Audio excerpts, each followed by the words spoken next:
हरे कृष्ण कृष्ण कृष्ण हरे हरे, हरे राम राम हरे हरे, हरे कृष्ण कृष्ण कृष्ण हरे राम राम हरे हरे। श्रीमद् भागवतम के एक और श्लोक से कुछ जानने, समझने, सीखने, जीवन में लाने की चेष्टा करते हैं, प्रयास करते हैं। लेते हैं स्कंद 1 के 8वें अध्याय का 37वां श्लोक। भक्तों की विनती, प्रभु हमें मत छोड़िए। ये श्लोक को पढ़ते हैं, उसका संधि विच्छेद देखते हैं, शब्दार्थ देखते हैं, भावार्थ देखते हैं, यह किसने कहा, कब कहा, क्यों कहा, श्लोक का संपूर्ण अर्थ, उसका गूढ़ विश्लेषण, उदाहरण, मुख्य संदेश, और इस तरह हम आज इस विषय का समापन करेंगे। That's how we will conclude this topic. तो श्लोक को पढ़ने की कोशिश करते हैं। अपि अद्य न त्वं स्वकृत इहति प्रभो, जिहासी श्वित सुहृदय अनुजीविनः, येषां न च अन्यत् भवत्पद अम्बुजात्, परायणं राजसूयः योजित अन्हशाम। तो इसके एक एक शब्द का अर्थ देखते हैं। अपि अद्य मतलब क्या आज, न का यहाँ पे उद्देश्य है हमारा, हमें, हम सब पांडवों को, त्वंग मतलब आप, स्वकृत इहित मतलब अपने ही किए हुए प्रयोजन के लिए, स्वधर्म हेतु, प्रभो मतलब हे प्रभु, जिहासी त्यागने की इच्छा करते हैं, श्वित क्या सचमुच, अपने या अपने से, शायद, संभवतः, बहुत सारे एंगल से इसका अर्थ निकल सकता है। सुहृदय अपने सच्चे मित्रों को, सुहृदय, अनुजीवन मतलब अपने जो आपके ही अनुग्रहित जीवन से जीवित हैं, येषाम मतलब जिनका, न च अन्यत और कोई दूसरा नहीं, भवतः पद अम्बुजात आपके चरण कमलों से, परायणम मतलब शरण, राजसु मतलब राजाओं में, यह मतलब जो, योजित अहन्नशाम जिनके पापों का क्षय आपने किया। अब इसका हिंदी अर्थ समझने की कोशिश करते हैं। हे प्रभु, क्या आप अपने ही द्वारा किए हुए कल्याण के कार्य को अधूरा छोड़कर अपने सच्चे भक्त मित्रों को त्यागना चाहते हैं? वे भक्त जो केवल आपके चरण कमलों में ही शरण लिए हुए हैं और जिनके सभी पाप आपके स्मरण से नष्ट हो गए हैं, क्या अब आप उन्हें भी छोड़ने का विचार करते हैं? या इसे दूसरी तरह से भी समझ सकते हैं सब इसका अर्थ। हे प्रभु, क्या आप आज अपने इच्छित कार्य को पूरा करके हम आपके आश्रित सेवकों और मित्रों को छोड़कर जाना चाहते हैं? हम पांडव जो कि राजाओं के बीच राजसी समाज में घोर संकटों और अपमानों से आच्छादित थे, उनका आपके चरण कमलों के अतिरिक्त और कोई परम आश्रय नहीं है। कृपया करके हमें मत छोड़िए। यह किसने कहा? यह श्लोक कुंती देवी ने भगवान श्री कृष्ण को संबोधित करते हुए कहा। यह उनकी स्तुति की अंतिम कड़ी है जिसमें वह अपनी परम विरह वेदना व्यक्त करती हैं। क्यों कहा? कुंती देवी यह देखकर अत्यंत चिंतित हो गई कि भगवान श्री कृष्ण अब द्वारका जाने की तैयारी कर रहे हैं।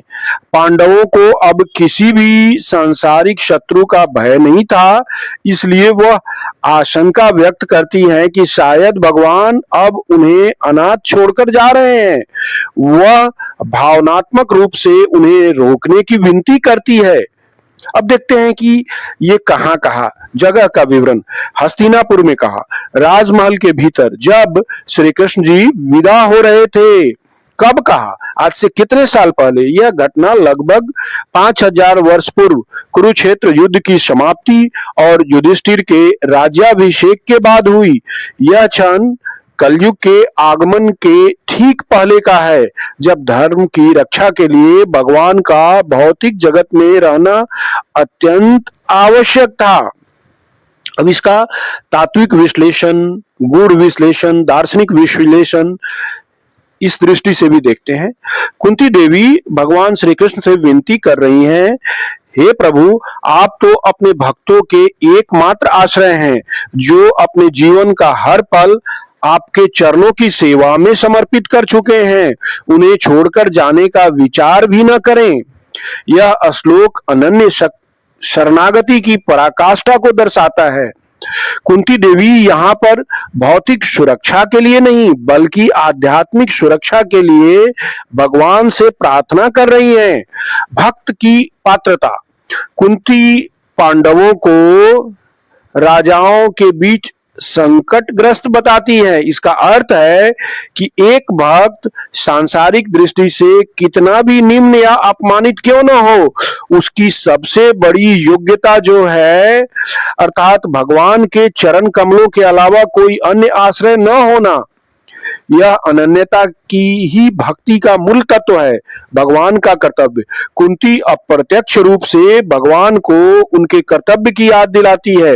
भक्त के उद्धार के लिए उनके द्वारा किए गए संकल्प को पूर्ण करना।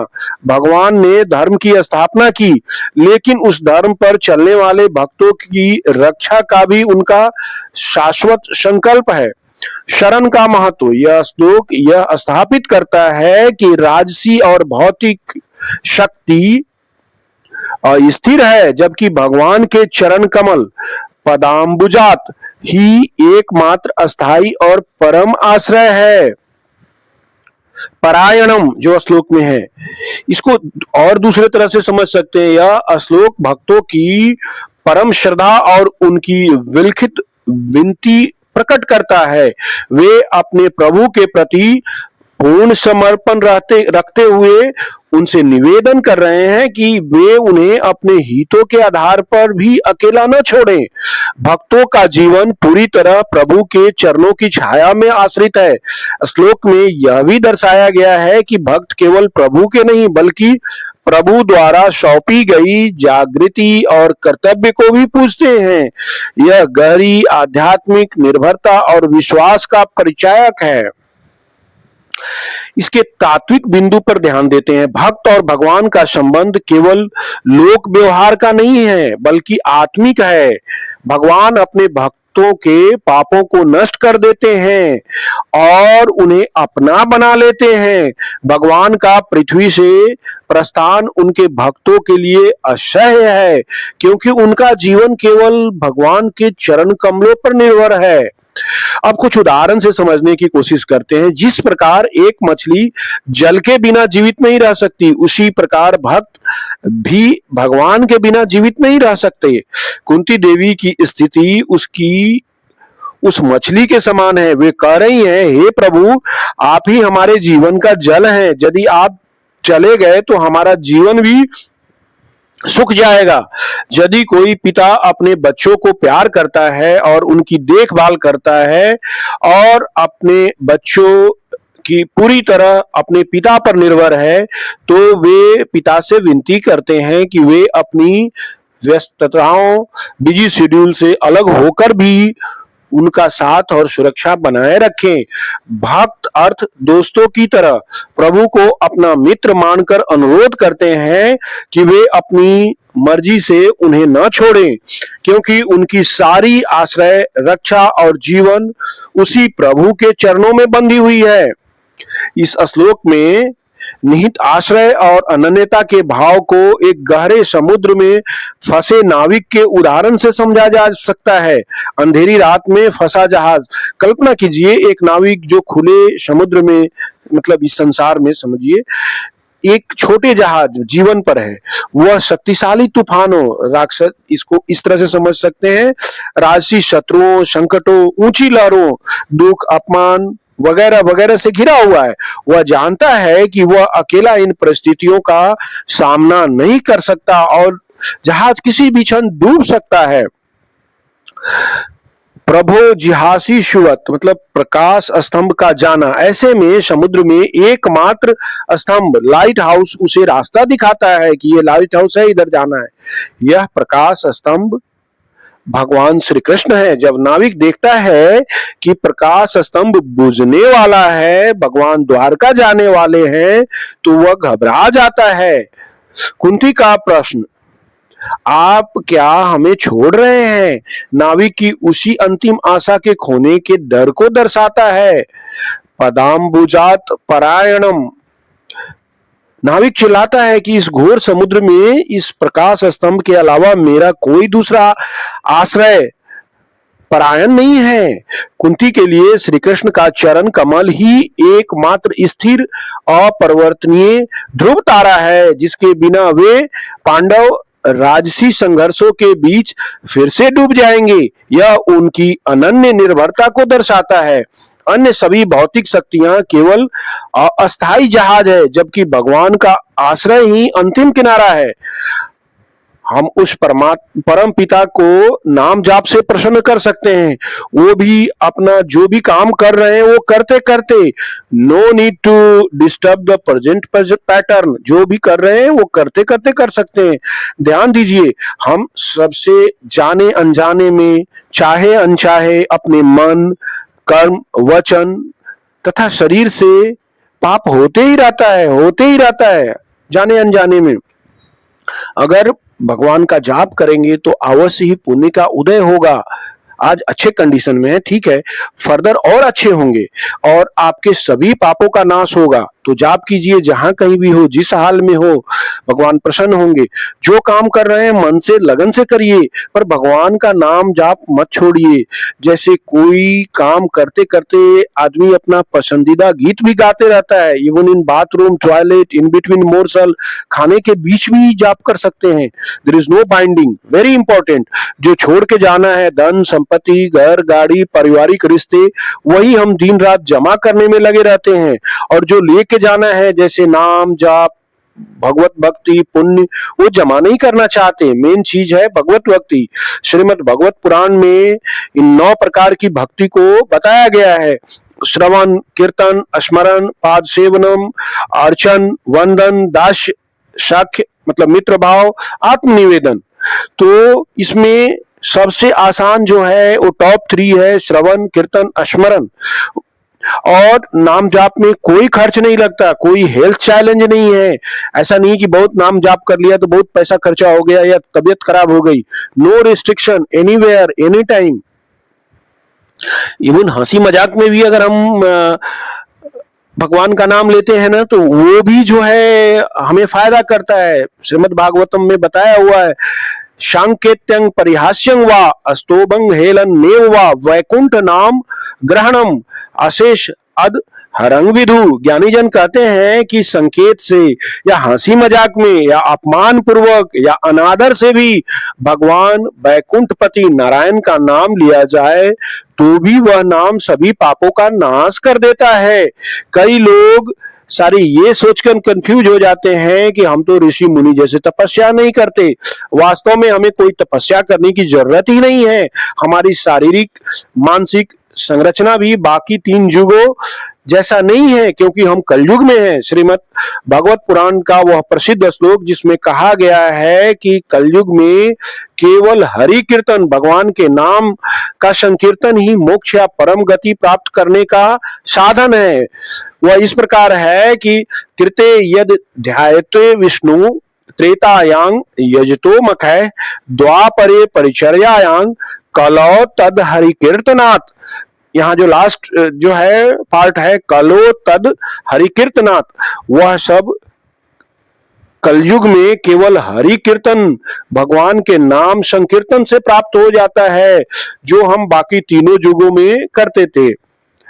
इसके अलावा एक और बहुत प्रसिद्ध श्लोक है जो नारदीय पुराण में भी बताया गया है, हरेर नाम हरेर नाम हरेर नाम केवलम कालो नास्तेव नास्तेव नास्तेव गतिर अन्यथा। अर्थात कलयुग में हरि नाम हरि नाम हरि नाम ही एकमात्र उपाय है। इसके अतिरिक्त भाव बंधन से पार होने का कोई उपाय नहीं है, कोई उपाय नहीं है, कोई उपाय नहीं है। श्रीमद् भागवत में नाम जाप के बारे में अनेक प्रसंग है, खास करके अजामिल प्रसंग में 6ठे स्कंद में। कॉमन क्वेश्चन ये है, सीइंग इन बिलीविंग, भगवान है तो दिखाई क्यों नहीं देते? Human senses has lot many limitation, ये समझने की जरूरत है। हमें बहुत सारी चीजें देख नहीं पाते हैं, हमारा जो बॉडी है इसके लिए इनेबल्ड ही नहीं है। जैसे आप थोड़ा बहुत भी विज्ञान पढ़े होंगे तो ये जानते होंगे कि everything is made of electron, proton और न्यूट्रॉन। सब चीजें जो है इलेक्ट्रॉन, प्रोटॉन और न्यूट्रॉन से बना है, लेकिन हम उसे अपनी आंखों से नहीं देख सकते। We will die without seeing it, लेकिन हम फिर भी विश्वास करते हैं। इतना ही नहीं, हमारे सुनने की जो क्षमता है वो 20 हर्ज से 20,000 हर्ज के बीच में है, और वो भी जैसे जैसे उम्र होता जाता है ये लिमिट भी कम होती जाती रहती है, सिकुड़ती जाती है। जैसे कुछ जानवर जो है इस मामले में हमारे से भी अच्छे हैं, जैसे चमगादड़ हुआ, कुत्ता हुआ, चूहा हुआ, मूषक हुआ, डॉल्फिन हुआ, ये इस रेंज के बियॉन्ड भी सुन सकता है, जैसे पत्तों की सरसराहट, अन्य खतरा आवाज। तो कहने का मतलब हम बोलेंगे कि कुछ सुनाई हमको नहीं दे रहा है, इस रेंज के बियॉन्ड भी बहुत सारी बातें हो रही है जो हम देख नहीं पाते। इसके अलावा जो है वेब क्योर सुने होंगे, जो 400 नैनोमीटर से 700 नैनोमीटर के रेंज में होता है, जो लाइट हमारे आंख पर आकर के टकराता है, और जो हम लोग विज्ञान में पढ़े थे, concave lens, convex lens etcetera and so on.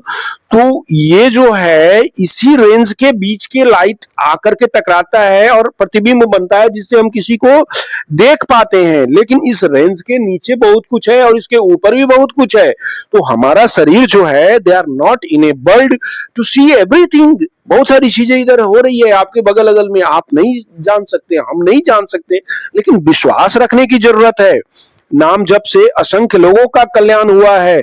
Ajamil जैसे महापापी जिसे यमदूत लेने के लिए आया पर छू भी नहीं पाया, 4 विष्णु परिकरों ने, विष्णु दूतों ने जबरदस्ती यम फांस को काट दिया। केवल नारायण कहने से, वो भी अपने बेटे को यमदूत के डर से पुकारा।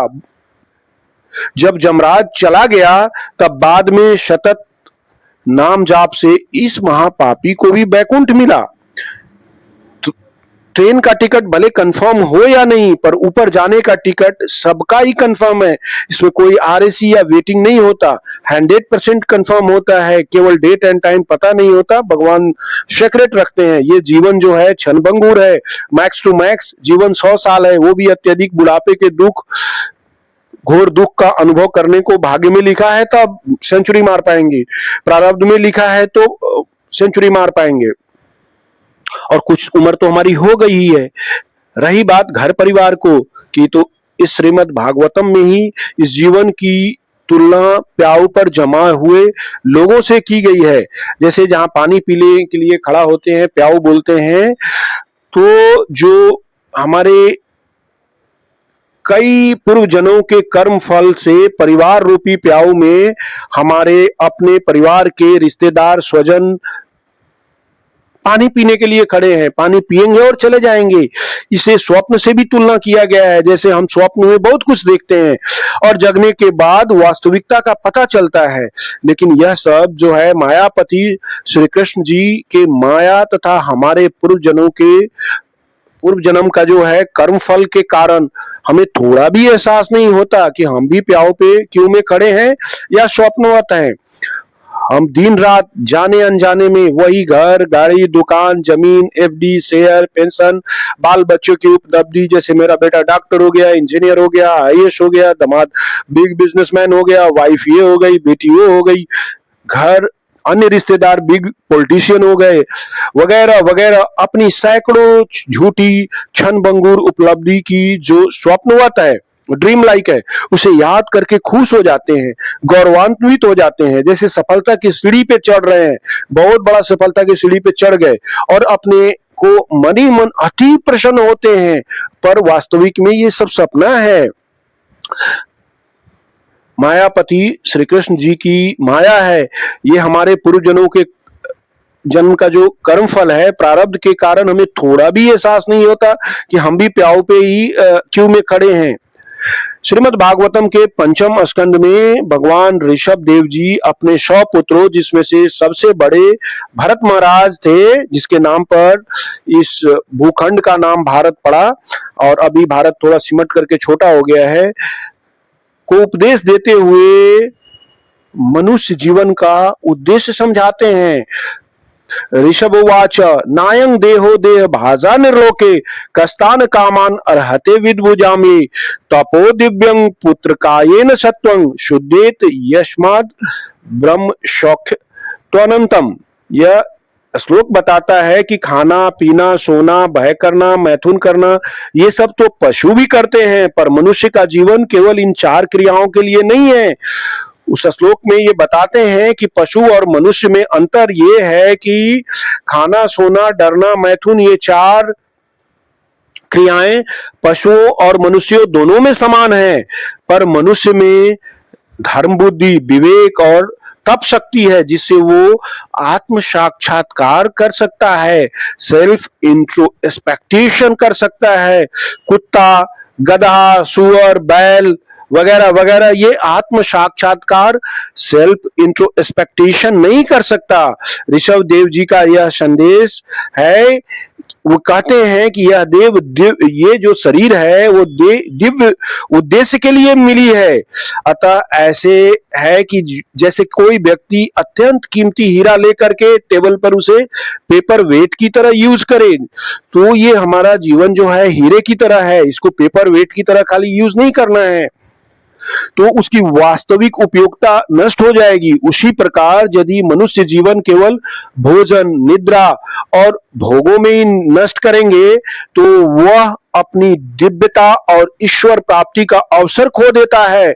श्रीमद् भागवतम में ही कहा गया है कि ये तावान सांख्य योगाभ्याम स्वधर्म परिनिष्ठया जन्म लाभ परः पुंसाम अंते नारायण स्मृति। कई लोग बोलता है अंते नारायण, लास्ट में भगवान का नाम लेना है, तो लास्ट किसी को पता ही नहीं है ना, किस मिनट किस सेकंड किसी का मतलब अंत समय है। तो हर समय भगवान का नाम लेना है, कब बच्चे की का नंबर लग जाता है, कब बूढ़े का, मिडिल एज वाले का नंबर लग जाता है, वो पता नहीं है, इसलिए हर समय बोलते रहना है। तो मेरे साथ बोलिए, हमेशा बोलते रहिए, बोलते ही रहिए। No matter what you do, where you are, this will never ever trouble you. As a matter of fact it will surely open good fortune for you, me and every one of the universe.